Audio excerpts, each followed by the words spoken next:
مجيد মহান আল্লাহ পাক রব্বুল আলামিন আমাদেরকে পবিত্র জুমার দিন আল্লাহ তাআলার ঘরে আসার এবং বসার তৌফিক দান করেছেন। এবং সকল অন্তরস্থল থেকে শুকরিয়া আদায় করি আলহামদুলিল্লাহ। আল্লাহ পাক রব্বুল আলামিন মুসলমান জাতিকে সৃষ্টি করেছেন তার ইবাদত করার জন্য। আল্লাহ পাক রব্বুল আলামিন চান যে তেনার বান্দারা বেশি বেশি ইবাদত করুক। আল্লাহ পাক রব্বুল আলামিন ওরকম ফয়সালা করে রেখেছেন। পিতা সন্তানের জন্য চায় যে আমার সন্তান কোনো যেন কষ্টে না থাকে। এজন্য যতদিন দুনিয়ায় জীবিত থাকে পিতা চায় আমার সন্তানের কি কি সুবিধা করা যায়।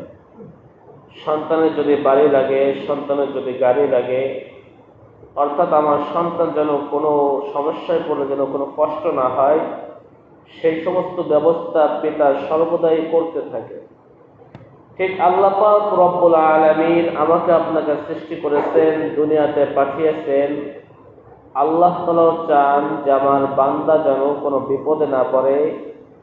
আমি আল্লাহ পাক রব্বুল আলামিন কিছু আমলের নির্দিষ্ট করে দিয়েছি, কিছু মাসকে ফজিলতপূর্ণ করে দিয়েছি এবং কিছু ইবাদত এমন করে দিয়েছি যে ইবাদতের ওসিলায় আমি আল্লাহ পাক রব্বুল আলামিন মাফ করুন সুবহানাল্লাহ। আমরা সকলেই অবগত আছি এটা জিলকদ মাস চলতেছে। আল্লাহ তাআলার কাছে কিছু মাস এবং কিছু দিন খুবই মূল্যবান, খুবই সম্মানী। সামনে যে জিলহজ মাস আসতেছে, এই জিলহজ মাসের কিছু আমলও রয়ে আছে। এই জিলহজ মাসের ভিতরে ৯ আরাফার দিন রয়েছে, ঈদুল আজহার দিন রয়েছে। আল্লাহ পাক রব্বুল আলামিন কোরআন পাকে বলে দিয়েছেন যে জিলহজ মাসের কেমন ফজিলত। আল্লাহ পাক রব্বুল আলামিন বলেন ওয়াল ফাজরি ওয়া লায়ালিন আশ। হে মুমিন বান্দাগণ শোনো, আমি আল্লাহ পাক রব্বুল আলামিনের কাছে এই 10টি রাত খুব মূল্যবান। রাসূল কারীম সাল্লাল্লাহু আলাইহি ওয়াসাল্লামকে জানিয়েছেন যে আপনার উম্মত যদি এই 10টা দিন 9টা দিন যদি রোজা রাখতে পারে, কয়টা দিন বলেন?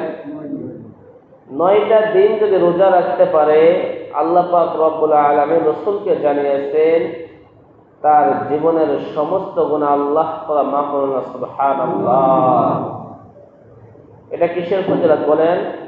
জিলহজ মাসের 1 তারিখ থেকে কোনো ব্যক্তি যদি 9 তারিখ পর্যন্ত রোজা রাখে, এক হাদিসে আছে জীবনের সমস্ত গুনাহ আল্লাহ তাআলা মাফ করবেন। অপর একটি হাদিসে আছে যে এক একটা রোজার বদলতে 1 বছরের গুনাহ আল্লাহ তাআলা মাফ করবেন সুবহানাল্লাহ। মা আয়েশা রাদিয়াল্লাহু তাআলা আনহা থেকে বর্ণিত, কোন ব্যক্তি যদি আরাফার দিন রোজা রাখে, অর্থাৎ 9 জিলহজ, ওই দিন যদি রোজা রাখে, রাসূল কারীম সাল্লাল্লাহু আলাইহি ওয়াসাল্লাম বলেন 2 বছর জীবনের গুনাহ আল্লাহ তাআলা মাফ করবেন সুবহানাল্লাহ।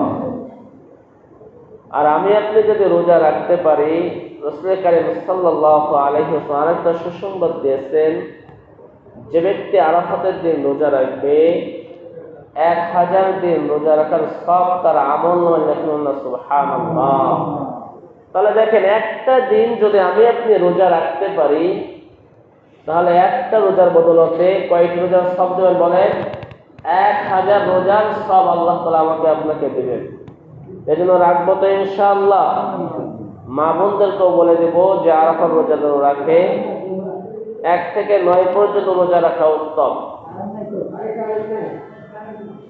সময় সংক্ষেপ, নবী করিম সাল্লাল্লাহু আলাইহি ওয়াসাল্লাম আমাদের জন্য সুসংবাদ দিয়েছেন। একটু আগে বললাম যে পিতা সন্তানের জন্য সমস্ত কাজ করে যে যাতে আমার সন্তানরা কোনো যেন বিপদে না পড়ে, এটাই পিতার সর্বদা চেষ্টা থাকে। তার জন্য গাড়ি করি, বাড়ি করি, যাই করি না কেন, যাতে আমার সন্তান ভালোভাবে থাকতে পারে। ঠিক আল্লাহ পাক রব্বুল আলামিনও চান তিনার কোনো বান্দা যেন জাহান্নামে না যান। এই জন্য আল্লাহ পাক রব্বুল আলামিন এই 12টা মাসের ভিতরে কিছু আমল দিয়ে থাকেন। এই আমলগুলো আমি আপনি যদি করতে পারি, আল্লাহ পাক রব্বুল আলামিন আমাকে আপনাকে মাফ করবেন না, সুবহানাল্লাহ। কিছু 2 মাস আগে রমজানের রোজা গেছে, অনেক ফজিলত সকলে জানেন। সামনে আসতেছে কোরবানি, কি বলেন? কোরবানি আসতেছে। এই কোরবানির কথা এসেছে, নবী করিম সাল্লাল্লাহু আলাইহি ওয়াসাল্লাম ইরশাদ করেন, কোরবানির দিন সবচাইতে ইবাদতযুক্ত আমল হলো আল্লাহর রাস্তায় কি করা? পশু কোরবানি করা, সুবহানাল্লাহ। আর যারা পশু কোরবানি করবে এর ফজিলত কি? নবী করিম সাল্লাল্লাহু আলাইহি ওয়াসাল্লাম বলেন, যে ব্যক্তি কোরবানির দিন অর্থাৎ 10 জিলহজের দিন এবং তার পরের 2 দিন 11, 12, 10, 11, 12 এই 3 দিনের যে ব্যক্তি পশু কুরবানি করবে, রাসূল করিম সাল্লাল্লাহু আলাইহি ওয়াসাল্লাম বলেন, ওই পশুর রক্ত জমিনে পড়ার আগে আল্লাহ তাআলা তার জীবনের সমস্ত গুনাহ মাফ করবেন, সুবহানাল্লাহ। তাহলে যদি আমি আপনি যদি কুরবানি করতে পারি আর যে জীবনের গুনাহ মাফ হয়ে যায়, তাহলে আমার আপনার মতো সৌভাগ্যবান কেউ আছে নাকি? এবার আসুন জেনে নিই, নবী করিম সাল্লাল্লাহু আলাইহি ওয়াসাল্লাম কুরবানির নিসাব পরিমাণ বলে দিয়েছেন, কাদের প্রতি কুরবানি ওয়াজিব।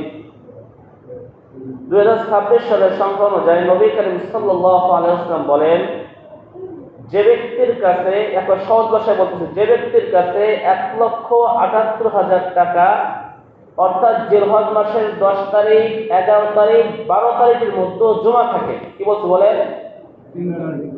আজকে কারোর কাছে যদি 2 লক্ষ টাকা থাকে, 1,78,500 টাকা থাকে, তারপর তো কুরবানি ওয়াজিব না। কুরবানি বলছি 10 জিলহজ, 11 জিলহজ, 12 জিলহজ, সূর্য অস্ত যাওয়া আগ পর্যন্ত। কি বলছি? 12 জিলহজ সূর্য অস্ত যাওয়া আগ পর্যন্ত কারোর কাছে যদি 1,78,500 টাকা জমা থাকে সাংসারিক যাবতীয় খরচ ব্যতীত, তাহলে ওই ব্যক্তির উপর কুরবানি ওয়াজিব। কি বলছি বলেন? 1,78,500 টাকা অর্থাৎ 52.5 তোলা রূপা এবং 7.5 ভরি স্বর্ণ যদি থাকে, ওইটা বাদ, অর্থাৎ 1,78,000 টাকা যদি কারো কাছে কিছু স্বর্ণ আছে, কিছু রূপা আছে, এইটার পরিমাণ যদি হয়, তাহলে তার প্রতি কুরবানি ওয়াজিব। এবার আসেন যে আমার কাছে 1,78,000 টাকা নেই, এখানে আমি সংক্ষেপে বলছি যে অপ্রয়োজনীয় জিনিসপত্র ব্যতীত। আমার মোবাইলের দাম 25,000, কয় হাজার? কত হাজার বলেন? 25,000। কিন্তু আমার কিন্তু 1200 টাকা একটা মোবাইল কিনলে কিন্তু কি কথাবার্তা হয়ে যাইতো। এখানে তাহলে আমার 23,000 টাকা অপ্রয়োজনীয় টাকা, এই টাকাটা কুরবানি এটা ধরতে হবে। কি করতে হবে? ধরতে হবে।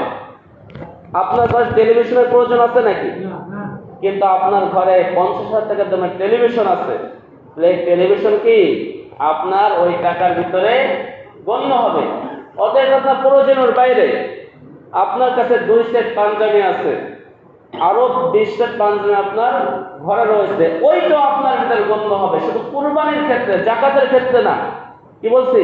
শুধু কুরবানির ক্ষেত্রে। অর্থাৎ সংসারের প্রয়োজনীয় জিনিস ব্যতীত, অর্থাৎ যা না হলে নয়, এই সমস্ত জিনিস ব্যতীত কারোর কাছে যদি 10 জিলহজ থেকে 11, 12 জিলহজ সূর্য অস্ত যাওয়া পর্যন্ত 1,78,000 টাকার পরিমাণ সম্পদ থাকে, শুধু নগদ টাকা এমনটা না, কারোর কাছে ব্যবসা পণ্য আছে না, এটাও এটার মতো গণ্য। কারোর কাছে ট্রাক্টর আছে 2টা, ট্রাক্টর যে হাল চাষ করে, ওটা কিন্তু আপনার প্রয়োজনীয় জিনিস না, সংসারের প্রয়োজনীয় জিনিস না, ওটা আপনি যে চাষ করতেছেন। শুধু কুরবানির ক্ষেত্রে যাকাতের মাসালা কিন্তু ভিন্ন বলছি। যাকাতের মাসালা হলো আপনি এগুলো সমস্ত সংসারের যাবতীয়, এটা অপ্রয়োজনীয়, আমার না হইলেও চলে। এই জন্য যাদের কাছে এই সম্পদ আছে, আল্লাহ তাআলা তাদের প্রতি কুরবানি ওয়াজিব করছেন। সর্বপ্রথম বলছি যে কুরবানির ফজিলত কি। আল্লাহ রাসূল বলেন, কুরবানির দিন পশু জবাই করার রক্ত জমিনে পড়ার পূর্বেই আল্লাহ তাআলা তার জীবনের গুনাহ মাফ করেন, সুবহানাল্লাহ। এবার আসেন, একটাই বলতেছি, রাসূল করিম সাল্লাল্লাহু আলাইহি ওয়াসাল্লাম বলেন, যে ব্যক্তির উপর কুরবানি ওয়াজিব সেই ব্যক্তি কুরবানি করলো না, সেজন্য আমার ঈদগাহ ময়দানে না। নাউযুবিল্লাহ। এজন্য যাদের প্রতি কুরবানি ওয়াজিব করবো তো ইনশাআল্লাহ। আল্লাহ তাআলা সকলকে কথাগুলো উপর আমল করার তৌফিক দান করুক। যা সুন্নাত সারিকাত কবলাতে সুন্নাত করুক।